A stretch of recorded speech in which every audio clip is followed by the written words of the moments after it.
नरेंद्र मोदी ने अयोध्या में राम जन्मभूमि की आधारशिला रखने के बाद लोगों के सैकड़ों साल पुराने सपने को पूरा किया और ये सपना केवल लोगों का ही नहीं था और आज से ये सपना नहीं चला रहा था।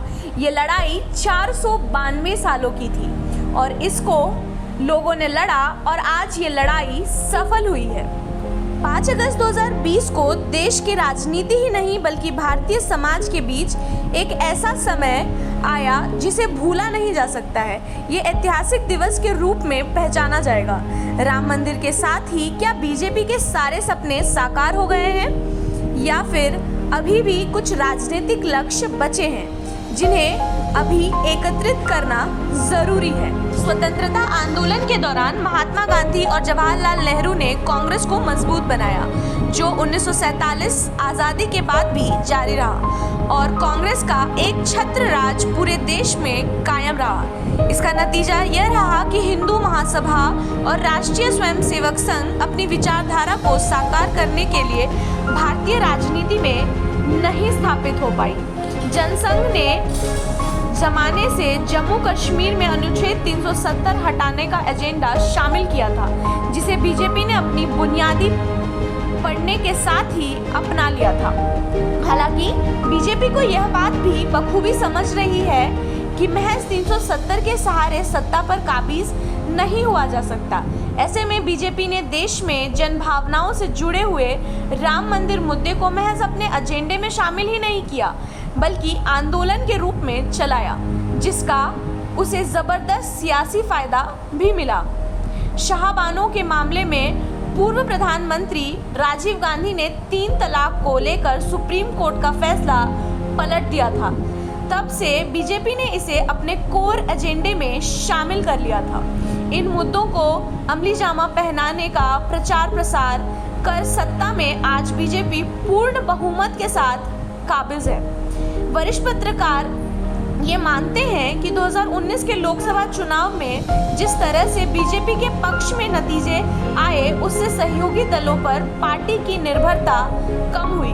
बीजेपी संसद के दोनों सदनों में अपनी दम पर बड़े से बड़े बिल को पास कराने में सक्षम हो गई। मोदी सरकार ने 5 साल के कामकाज को चुनाव में जनता का भरपूर समर्थन मिला, जिसने बीजेपी के लिए अपने मूल एजेंडे पर लौटने का रास्ता खोल दिया। यही वजह है कि बीजेपी अपने विचारधारा वाले एजेंडे को पूर्ण तरीके से अमली जामा पहनाने में कामयाब रही। बता दें कि नरेंद्र मोदी सरकार ने दूसरी बार सत्ता पर काबिज होने के महज 2 महीने के बाद ही अपने सपनों को साकार करने की दिशा में कदम बढ़ाना शुरू कर दिया था। जम्मू कश्मीर से अनुच्छेद 370 को निष्प्रभावी करते हुए विशेष राज्य का दर्जा छीन लिया और उसे केंद्र शासित प्रदेश घोषित कर दिया। जनसंघ के दौर से ही बीजेपी 370 को खत्म करने की मांग उठा रही थी। मोदी सरकार ने श्यामा प्रसाद मुखर्जी के एक निशान, एक विधान, एक संविधान के सपने को साकार कर दिया। प्रधानमंत्री नरेंद्र मोदी ने 5 अगस्त को अयोध्या में भूमि पूजन कर राम मंदिर निर्माण की आधारशिला रखकर औपचारिक शुरुआत कर दी है। अयोध्या में राम मंदिर भी बीजेपी की चुनावी घोषणा पत्र में 1979 के पालमपुर अधिवेशन में शामिल था। 80 के दशक में राम मंदिर आंदोलन ने बीजेपी को संजीवनी दी, लेकिन पार्टी और संघ का यह सपना मोदी सरकार में अब जाकर साकार हुआ। सुप्रीम कोर्ट के संवैधानिक बेंच ने अयोध्या में विवादित जगह पर राम मंदिर के पक्ष में फैसला सुनाया, जिसके बाद मोदी सरकार ने राम मंदिर निर्माण के लिए ट्रस्ट का गठन किया। अब मंदिर निर्माण की नींव रखी गई है। माना जा रहा है कि 2024 से पहले भव्य राम मंदिर बनकर तैयार हो जाएगा। मोदी सरकार ने अपने दूसरे कार्यकाल में मुस्लिम समुदाय से जुड़े हुए 3 तलाक पर कानून बनाकर अपराध घोषित कर दिया। ऐसे ही नागरिकता कानून के जरिए पाकिस्तान, अफगानिस्तान, बांग्लादेश से आए गैर मुसलमानों को भारत की नागरिकता देने के लिए कानून बनाने का काम किया। सीएए को लेकर देश भर में काफी विरोध प्रदर्शन हुए, लेकिन मोदी सरकार अपने फैसले पर टस से मस नहीं हुई। वरिष्ठ पत्रकार कहते हैं कि राम मंदिर और जम्मू कश्मीर से 370 के बाद अभी बहुत सारे बीजेपी के वैचारिक एजेंडे बचे हुए हैं जिन्हें कानूनी अमलीजामा पहनाने का काम बाकी है। कॉमन सिविल कोड, जनसंख्या नियंत्रण कानून और एनआरसी सहित तमाम मुद्दे बीजेपी के एजेंडे में हैं। इनमें मोदी सरकार किसी मुद्दे को पहले और किसी बाद में करेगी, उनकी अपनी प्राथमिकता होगी, लेकिन इन सारे काम को इसी कार्यकाल में पूरा करने का सरकार ने लक्ष्य रखा है। मोदी सरकार के फैसले में जिस तरह से जनता खड़ी है उससे यह साबित होता है कि सरकार इन सारे कामों में बहुत ज़्यादा समय नहीं गंवाएगी, क्योंकि सरकार ने तय कर लिया है कि अभी नहीं तो फिर कभी नहीं। वहीं बहुत सारे वरिष्ठ पत्रकार ये भी कहते हैं कि राम मंदिर के निर्माण से ही महज बीजेपी का सपना पूरा नहीं हो जाता।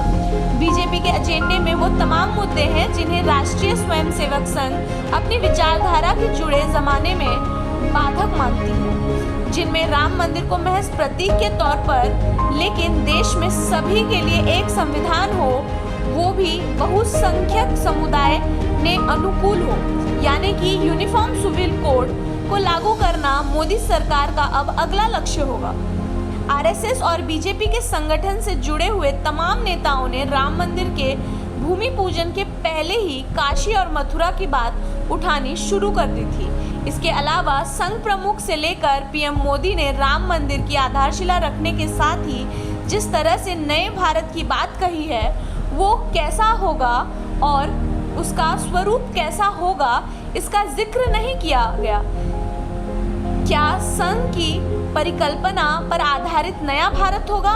अगर ऐसा है तो मोदी सरकार के सामने अभी लक्ष्य को अमलीजामा पहनाने में बहुत सारी चुनौतियां सामने आएंगी, क्योंकि ये देश एक सार्वभौमिक देश है जहां अलग अलग समाज के लोग रहते हैं। अगर मोदी सरकार अपने इन लक्ष्यों को पूरा करने के चक्कर में एक समाज विशेष को भूल जाएगी तो हो सकता है कि उसका वोट छिटक जाए। और ऐसे में क्या आने वाले चुनावी साल में मोदी सरकार का जो लक्ष्य होगा क्या इन्हीं सब मुद्दों पे बेस्ड रहेगा, ये देखने वाली बात होगी। और क्या मोदी सरकार अपने घोषणा पत्र में लिखे हुए और बातों को भूल चुकी है? सवाल आता है लोगों को नौकरी देने का, सवाल आता है लोगों को अच्छी स्टैंडर्ड ऑफ लिविंग देने का। क्या वो घोषणा पत्र का अहम हिस्सा नहीं है? ये भी एक बड़ा सवाल है। खैर, अभी इस परिवेश में देश का क्या होगा ये कोई भी नहीं जानता है। हम सभी जानते हैं कि जीडीपी के नज़रिए से ये पूरा साल बर्बाद हो चुका है। हम माइनस में इकोनॉमी में जा चुके हैं और ये एक साल आने वाले 10 सालों पे भारी पड़ने वाला है। आपको हमारी ये पेशकश कैसी लगी ये हमें कमेंट सेक्शन में बताइएगा, और आप बीजेपी सरकार से अब आगे क्या चाहते हैं ये भी हमें कमेंट में लिख के ज़रूर बताइएगा। अगर आप हमारे वीडियो फेसबुक पे देख रहे हैं तो हमारे पेज को लाइक कीजिए। अगर आप हमारे वीडियो यूट्यूब पे देख रहे हैं तो हमारे चैनल को सब्सक्राइब कीजिए। आपका ये वीडियो देखने के लिए बहुत बहुत धन्यवाद।